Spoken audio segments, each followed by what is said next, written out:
8h29. Doc, je vais vous dire une chose. Tu sais, que tantôt, en manchette, on parlait de, puis c'est votre sujet ce matin, la sarcoïdose. Puis là, je me suis dit, c'est quoi ça?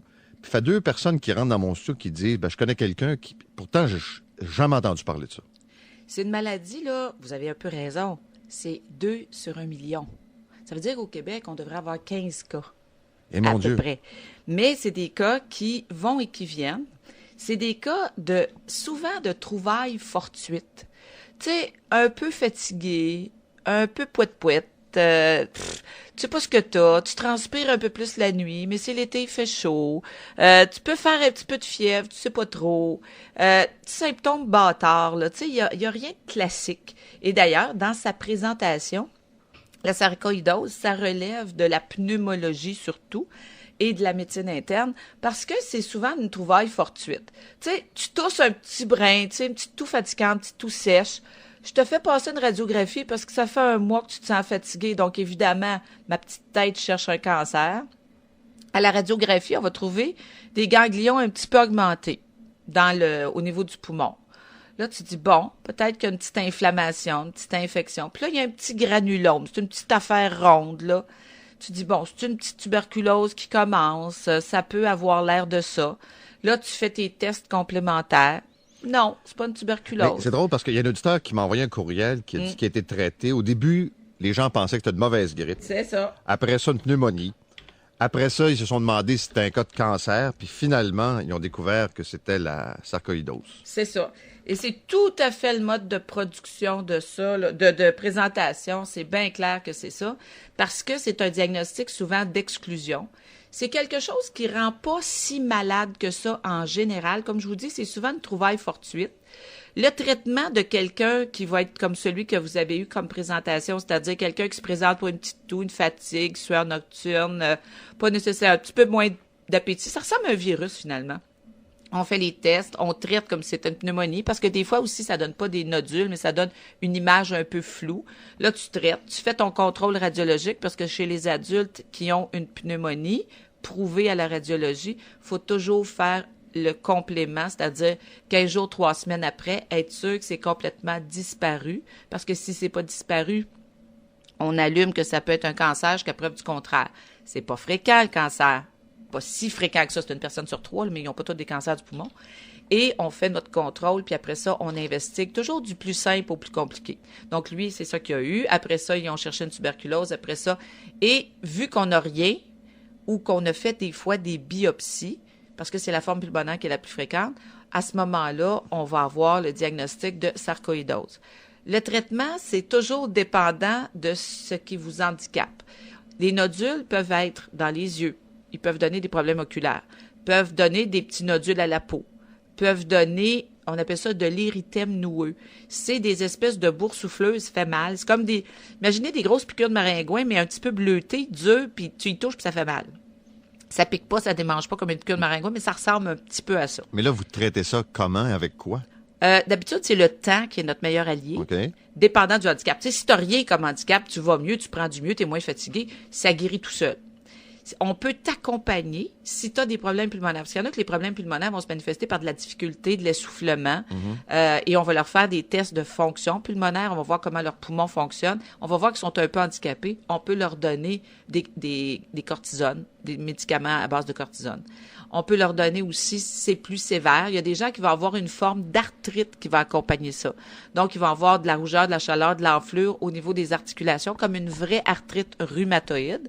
Mais ça va être dans un contexte de sarcoïdose parce qu'on va faire des biopsies, on va le prouver. Puis à ce moment-là, on va dire, bon, on va donner aussi des corticoïdes ou on va donner des médicaments plus spécifiques pour l'arthrite qu'on appelle des immunosuppresseurs. Donc, on va empêcher la réaction antigène-anticorps. On pense que il y a un petit fond héréditaire, un petit fond génétique, mais pas gros. On pense qu'il y a peut-être l'exposition à un virus X qu'on n'a jamais mis en lumière parce qu'on le prend toujours. Tu sais, il va laisser sa trace, puis tu vas le trouver un mois, 2 mois plus tard, c'est qu'il est déjà parti, lui. Il faudrait te vider de ton sang, à peu près, pour savoir quel virus. Donc, probablement un petit déclencheur viral, puis peut-être des polluants. Tu sais, comme les gens qui étaient à Murdochville ou tout ça, là. C'est drôle, vous me dites ça, là, parce que pendant qu'on jase, il y a un autre courriel qui est entré, puis de quelqu'un qui a eu, puis c'est exactement ça, là, la grippe, puis après ça, bon. et qui dit qu'il y a eu plusieurs cas, semble-t-il, de gens qui ont travaillé à Murdochville ou dans des mines de la cuivre. berlyoze. Oui. Ça prédisposerait. On ne sait pas si la berlyoze va faire que tu as une inflammation, puis que plus ton virus, plus ton fond peut-être génétique va faire le cocktail idéal pour que ça pousse. Mais c'est pas comme tel un virus, c'est une maladie inflammatoire. C'est comme si ça avait mis le feu aux poudres, puis là, tes anticorps vont chercher tes propres tissus en disant « je te reconnais plus, donc je vais t'abattre ». Et c'est un peu ça l'histoire. Fait qu'on soutient le système le temps que la situation se place, ce qui peut prendre entre quelques mois et quelques années. En général, ça laisse pas de traces, sauf au niveau radiologique. C'est-à-dire que la personne qui a fait ça au niveau pulmonaire va porter, moi j'aime toujours bien que les patients mettent « j'ai fait une sarcoïdose, j'ai des nodules au poumon droit ». De telle sorte que si tu arrives à l'urgence sans connaissance après un accident de voiture, on prend une radiographie, on se dit pas « oh mon Dieu, on va-tu l'investiguer pour un cancer en même temps ?» Non, je le sais, j'ai des nodules, faites sortir les radiographies qui ont été faites à tel hôpital. Parce que comme ça nous permet de ne pas lancer une grande investigation. Le principe, c'est de se reposer. Il y a des critères qui vont faire... Habituellement, c'est une maladie entre l'âge de 20 et 40 ans. Si elle apparaît, comme je vous disais tantôt, de façon inflammatoire, là, avec l'érythème noueux puis tout ça, habituellement, c'est un meilleur pronostic. Il y a quelques personnes qui vont rester handicapées de ça, avec évidemment, si tu attends longtemps avant de traiter ton arthrite, tu peux avoir une destruction du cartilage. Plus tu attends avant de traiter, plus ton cartilage, c'est-à-dire le croquant, la petite substance bleue qu'on a dans le croquant de poulet, là, qui protège le bout de l'os, là, c'est un petit peu bleuté, c'est un petit peu lisse, et ça permet, quand tu désarticules ta cuisse de poulet, là, le petit bout bleu, c'est ça. Alors, ton cartilage va se détruire, il va devenir un peu mité, puis ça va donner une articulation qui est moins fonctionnelle. Ça peut laisser des déformations. Ça peut laisser aussi les gens qui ont la forme pulmonaire importante et qui n'ont pas la forme nodule, mais qui ont la forme plus étendue. À ce moment-là, ça peut laisser de la fibrose. Parce que dès que tu as un processus d'inflammation, ton système va cicatriser en laissant des raideurs. Et une des meilleures façons de le visualiser, tu vas te brûler. À ce moment-là, tu vas avoir une peau neuve, mais cette peau-là ne sera jamais d'aussi bonne qualité. Elle va être de bonne qualité protectrice, mais elle va être toujours un petit peu plus raide. Donc, la fibrose, c'est cette raideur des tissus pour compenser. Donc, tu vas rester avec un symptôme pulmonaire qui peut être à traiter pendant de longues années.